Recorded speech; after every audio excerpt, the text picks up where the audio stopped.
welcome back to the channel. It was a sunny day yesterday, not today. Widebeam to 12'6" Collingwood, bow thruster, not playing very well. So I'm just going to take you through the checks that I do. Is it the batteries? Is it the charging? Is it the bow thruster itself? And we'll go from there. See what we find. Customer suspects the batteries. And maybe charging when it's running. I'll explain a little bit of that later, but let's take you through the architecture of a bow thruster, and we'll do a few tests. Well, here you go, guys. Bow thruster there, it's a Vetus one. You have the contact pack, which is this lump on the back of here where the forward and reverse contacts are. You've got positive to the bow thruster and a negative. Isolator, main fuse. Now this fuse is for the cable going out to the bow thruster. Okay, right, I've just took the covers off. Here you've got a fuse for the charger, which comes from the engine, and this one is a 20 amp charger coming from this Victron charger here, which only works when it's on shore power. You can see the light on the motor at the moment says it is actually charging, so we'll check that as well.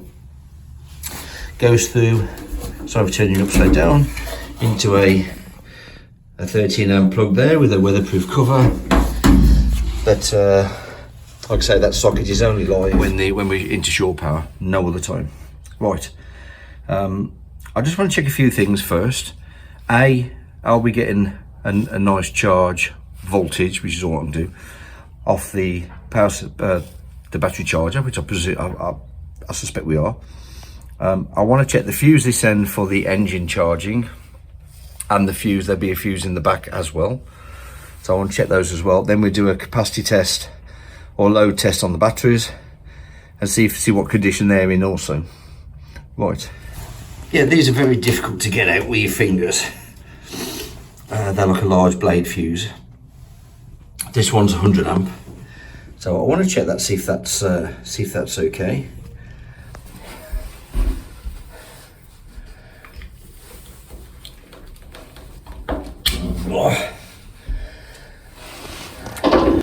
Oh, yeah, to put some effort into that.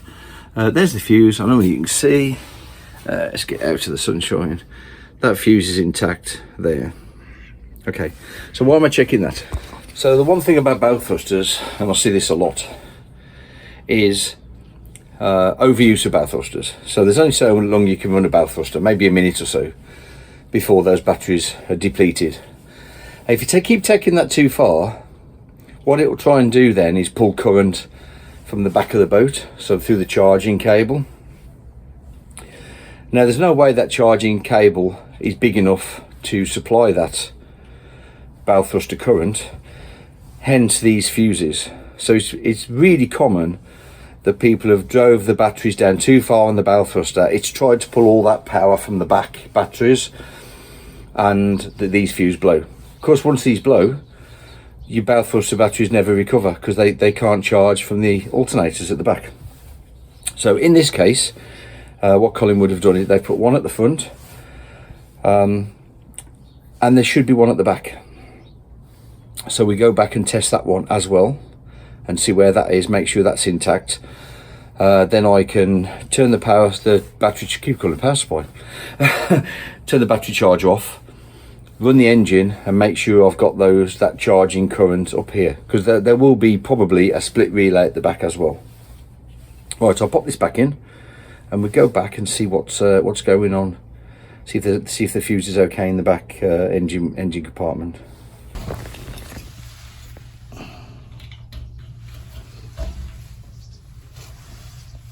Right, now before I go and do that, I'll just check that we've got these batteries are up around 14 volts with the charger on. From what the customers told me, the charger is working fine. It's when he's out and about, so I'll just check the meter and see what we've got. Now that's really low, isn't it? So even though this charger's on, we've only got 12.16, so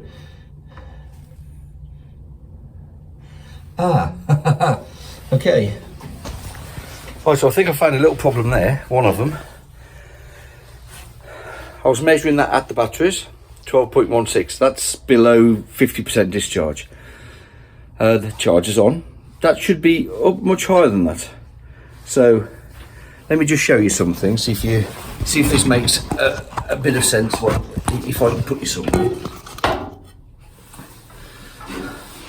Right. So this terminal here is directly connected to one of the positives on the batteries. So I can measure from negative to that, and let's see if I can put this somewhere. See if I can you see that? Yeah, so right, so at the battery, what's that say, 12.16. The other side of this fuse, 13.4 whatever. Right, straight away that fuse is very, very suspect. So I don't think this is charging when we're on shore power. Let me just pull this out and have a look.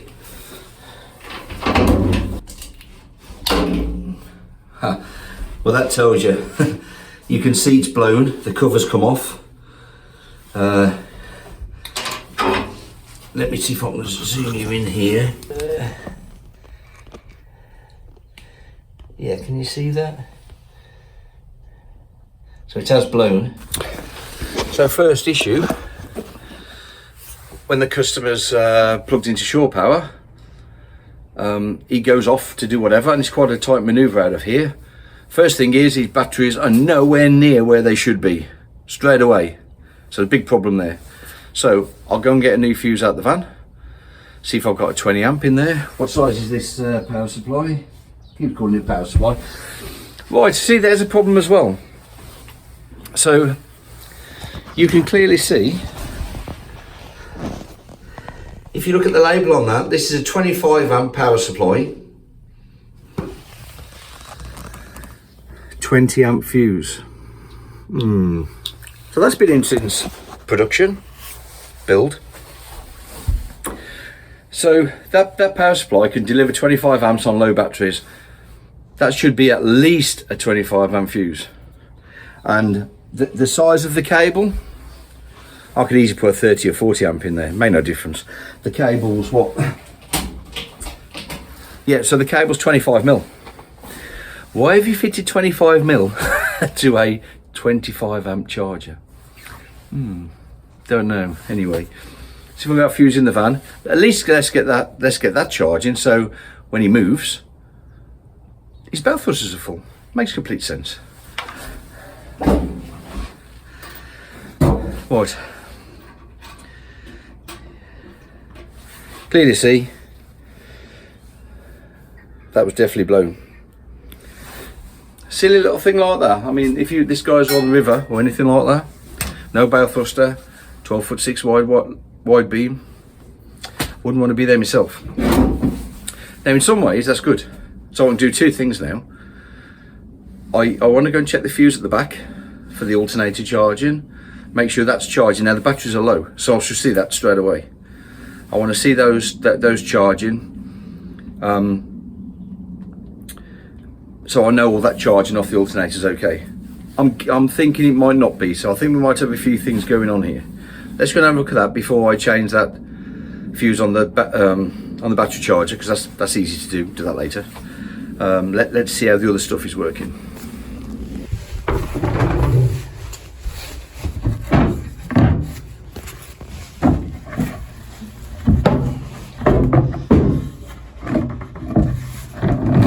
Right, down in the engine bay. Split charge relay here. So that will go out to the bow thruster charging.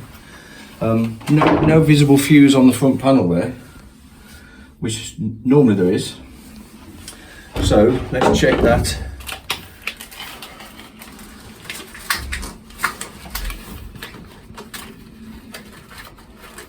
Right, I've had a mooch. So this fuse here is actually for the bow thruster charging. So again, it's 100 amp fuse. So let's just check, see if that one's okay. I didn't bring my meter, did I? Schoolboy error. Right, back down the front.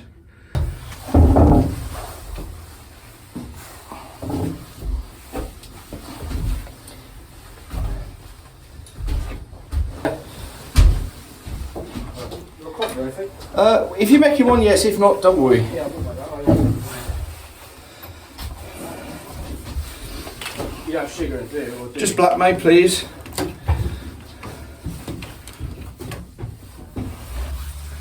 Well, I'll just check this fuse.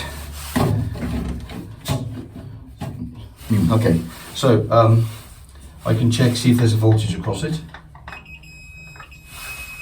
But this is one of these automatic flukes, so that's telling me that's actually, there's continuity across the fuse. Just as a bib and braces, because, I mean, I always have fluke, but I'm just going to go negative to the top, negative to the bottom, and if I've got the same voltage on both, then I'm happy days. Right, there's the top of the fuse.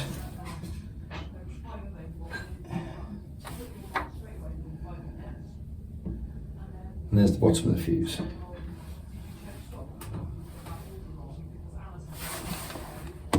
Just move that so I can see, because I couldn't quite see the... Okay, so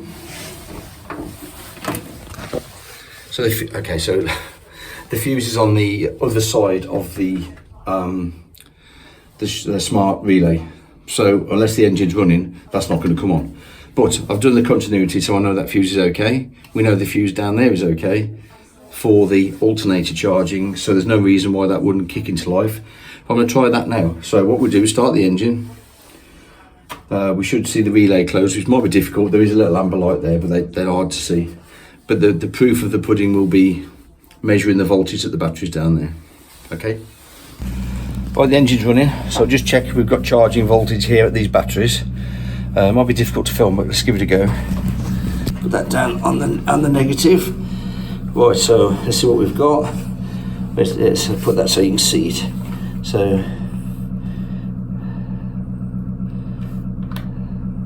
well, a bit awkward to show you. Not getting anything there at all. But let's go back in the back. Right, do you can see that? Just pulled off. Won't crimp very well. So double whammy on this boat then. Wasn't charging on shore power. Wasn't charging on alternator either. So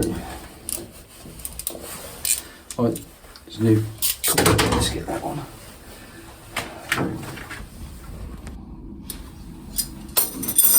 Yeah, sorry guys, it's a bit dark. Welcome to my world.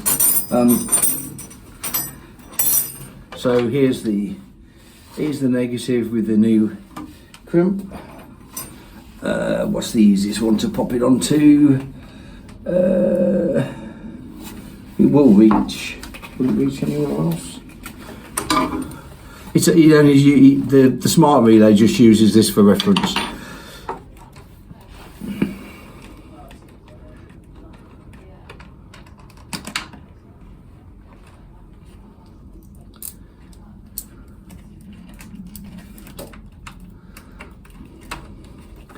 That's it. So yeah, you put that on any of the negative. It doesn't have to be the starter, because at the end of the day they're all connected together.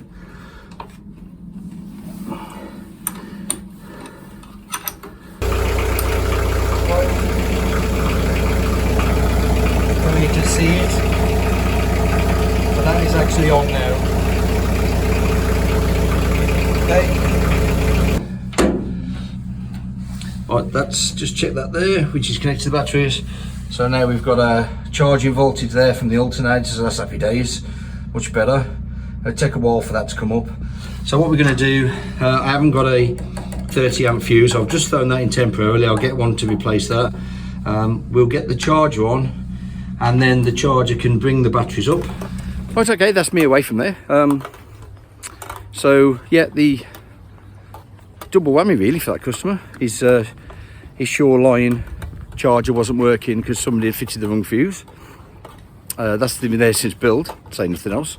There was a wire pulled out of a badly crimped connector on the smart relay, so it wasn't charging off the alternator either.